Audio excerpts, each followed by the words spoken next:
vedere i 3 errori da evitare quando si va in fuoristrada con la mountain bike. Qui abbiamo un bellissimo muro, qui ci sono addirittura le scale belle ripide che salgono su.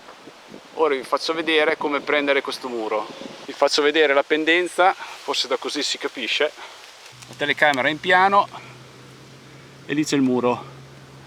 Diciamo così che l'errore numero 1 che si fa quando troviamo una discesa è prendere paura. Se prendiamo paura è meglio fermarsi, perché non sappiamo quello che dobbiamo fare, e questo è un grave errore, perché rischiamo di farsi male e cadere. Quindi il mio consiglio è cercare di non guardare solo le ruote, ma guardare avanti, perché riusciamo a fare l'ostacolo più facilmente. Un'altra cosa importantissima: mai fermarsi sopra il bordo della discesa, perché lì è proprio il momento in cui prendiamo paura. Un altro errore grave è arrivare seduti, perché se noi stiamo seduti stiamo col peso centrale sulla bicicletta e abbiamo più possibilità di capottare in avanti. Quando abbiamo una discesa estrema così possiamo tirare, diciamo così, 70% il freno dietro e il 30% il freno davanti, quindi dobbiamo entrambi tirare i freni, perché se tiriamo il freno solo dietro possiamo, diciamo così, perdere aderenza, intraversarsi e cadere.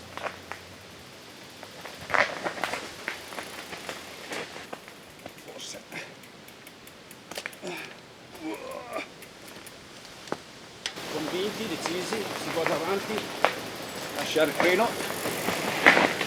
È molto importante quando si scende dal ripido e vedere dove andare dopo.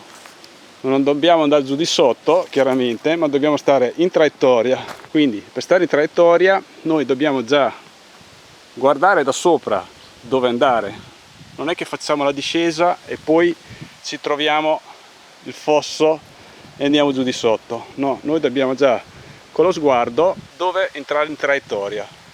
Quindi noi scendiamo, già da lì guardo l'uscita di curva. Quindi il consiglio è non guardare la discesa, sì, lo guardi, però lo devi guardare prima.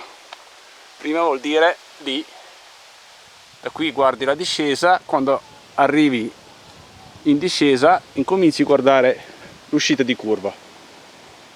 È molto importante vedere dove passare dopo la discesa, perché, come ripeto, rischiamo di andare giù di sotto. Cerchiamo di fare un movimento fluido e pulito. L'importante è che quando arriviamo a questo punto qua dobbiamo già sistemarci coi pedali per avere trazione in questa maniera. Quindi pedale esterno verso mare, diciamo così, perché qua c'è il mare. Quindi quando arriviamo giù in fondo alla discesa teniamo il pedale esterno basso con tutto il carico verso fuori. Ora vi faccio vedere.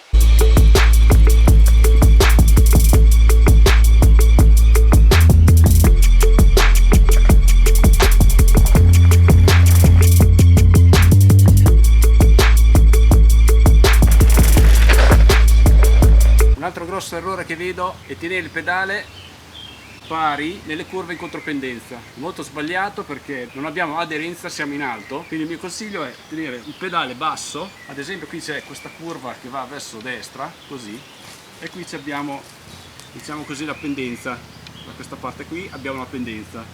Quindi il pedale verso la parte della pendenza. In questa maniera abbiamo più grip e riusciamo a fare meglio la curva. Faccio vedere come.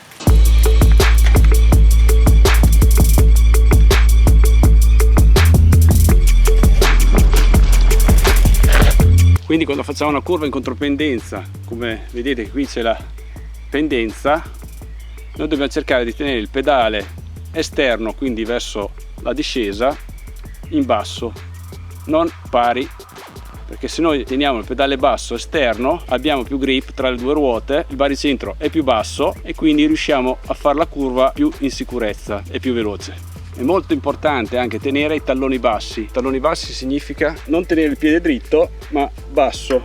Tallone basso, si abbassa, diciamo così, il baricentro e abbiamo più controllo. In più dobbiamo cercare di spingere i pedali verso avanti.